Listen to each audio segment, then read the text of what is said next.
आज चंबा के ऐतिहासिक चौगान मैदान में प्रियंका गांधी ने कांगड़ा चंबा लोकसभा सीट के लिए कांग्रेस प्रत्याशी आनंद शर्मा के लिए चुनाव प्रचार किया। हजारों की संख्या में लोग प्रियंका गांधी को देखने व सुनने के लिए चंबा के ऐतिहासिक चौगान मैदान में पहुंचे। चंबा पहुंचने पर उनका स्वागत फूल मालाओं से किया गया। मंच पर स्थानीय विधायक नीरज नैयर ने प्रियंका गांधी को शॉल चंबा रुमाल भेंट कर उनको सम्मानित किया। इस मौके पर उनके साथ कांगड़ा चंबा कांग्रेस के प्रत्याशी आनंद शर्मा के अलावा विधानसभा अध्यक्ष कुलदीप सिंह पठानिया, स्थानीय विधायक नीरज नैयर, पूर्व मंत्री आशा कुमारी और पूर्व मंत्री ठाकुर सिंह भरमौरी भी मौजूद रहे।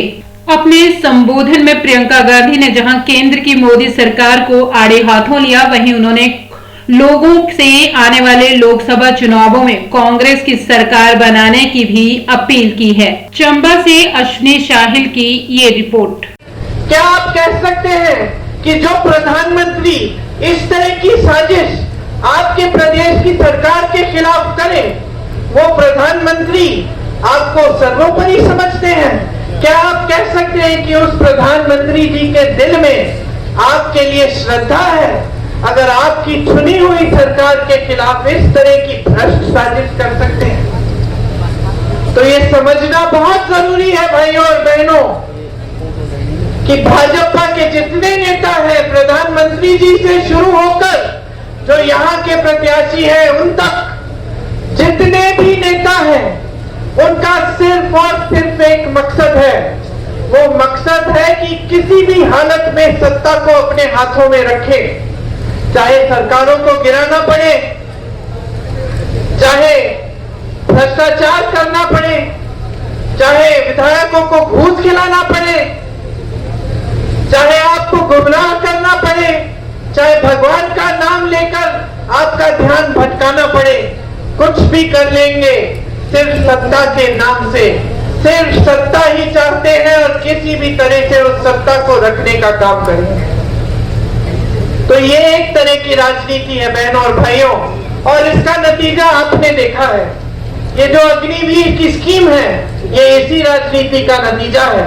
क्योंकि इस राजनीति के लिए जो मोदी जी और भाजपा के लोग करते हैं, इसके लिए धन बल की बहुत जरूरत होती है भाइयों और बहनों। बगैर धन बल की ऐसी राजनीति नहीं चल सकती, क्योंकि धन बल से ही खरीदना है विधायकों को, धन बल से ही ये मीडिया वाले जितने भी टीवी के चैनल हैं इनको चलाना है। तो धन बल की जरूरत होती है, और ये धन बल आता कहां से है?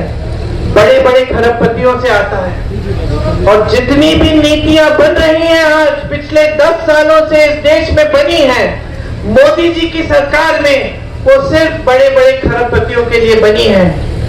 इसीलिए अग्निवीर जैसी स्कीम आती है, जिसमें जो सेना में भर्ती होता है वो 4 सालों बाद वापस आ जाता है अपने घर और फिर से बेरोजगार बनता है, ताकि डिफेंस में भी बड़े बड़े खरबपतियों का हाथ हो। इसीलिए माता पिता चाहे जितने भी गरीब हो, जितने भी दूर दराज इलाके के हो, सब अपने बच्चों को आजकल शिक्षित करते हैं।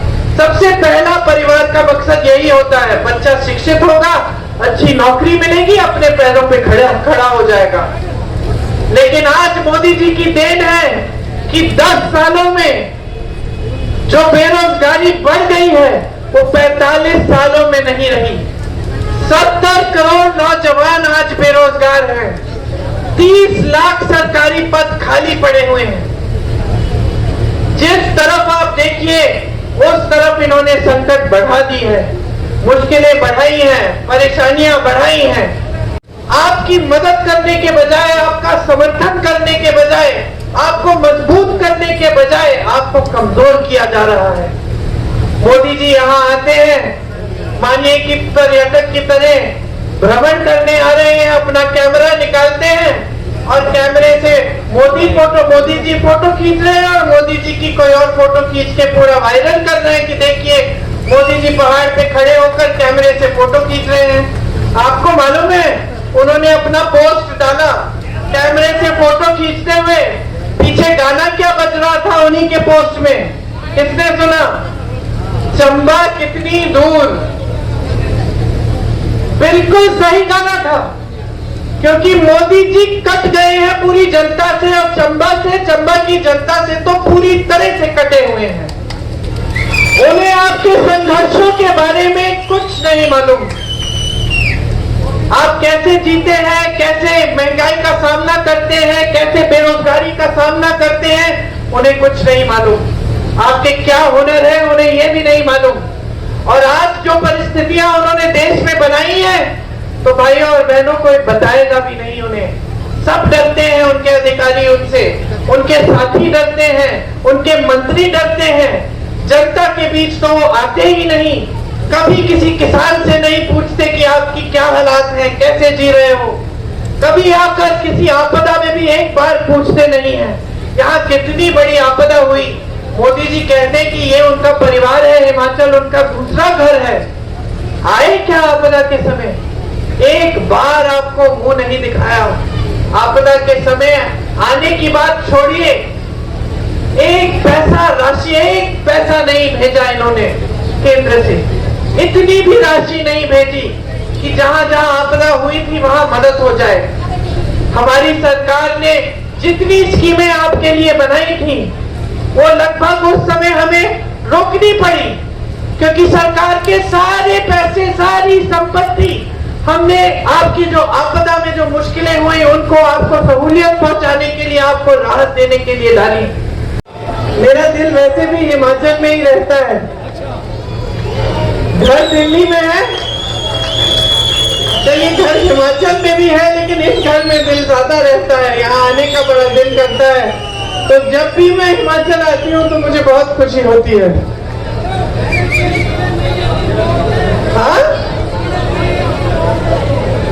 देखिए आपका प्रदेश बहुत सुंदर प्रदेश है, आपका हुनर भी बहुत है, आप शिक्षित भी हैं,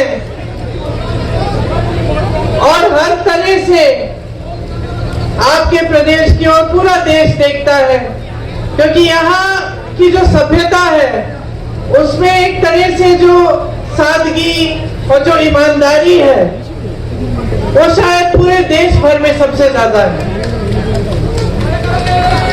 और मैंने भी अपने अनुभव में ये देखा है कि आपके जो समाज की सभ्यता है, आपके रहन सहन के जो तरीके हैं, वो बहुत सुंदर और शालीन है, और इससे पूरे देश को सीखना चाहिए। जो भी नेता यहाँ आता है, खासतौर से चुनाव प्रचार के लिए, वो ये बात जरूर करता है कि ये देव भूमि है और वीरों की भूमि है, और ये सही बात है, एक गंभीर बात है जिसे समझना बहुत जरूरी है। एक कहने का तरीका नहीं होना चाहिए कि कोई भी आया कह दिया और चले गए। ये बात गहरी इसलिए है क्योंकि ये देव भूमि है, और देवताओं की जो कृपा होती है वो हमेशा ईमानदारी पे होती है, ईमानदार लोगों पे होती है। जीवन सच्चाई से जियो, ईमानदारी से जियो, तभी भगवान की सारी कृपा आपके साथ, आपके ऊपर रहती है। तो आपकी ये जो भूमि है, इसे देव भूमि कहते हैं क्योंकि यहाँ की एक परंपरा है, एक सभ्यता है, एक सुंदरता है जो दैविक है। वीर भूमि इसलिए कहते हैं क्योंकि आपने हमेशा अपने प्रदेश से सरहद पे अपने बेटों को भेजा, हमारी धरती की रक्षा करने के लिए, हमारे देश की रक्षा करने के लिए। यहाँ के बहुत जवान शहीद हुए, उन्होंने जान दी अपने देश के लिए, और इसलिए आपकी धरती वीर भूमि कहलाई जाती है।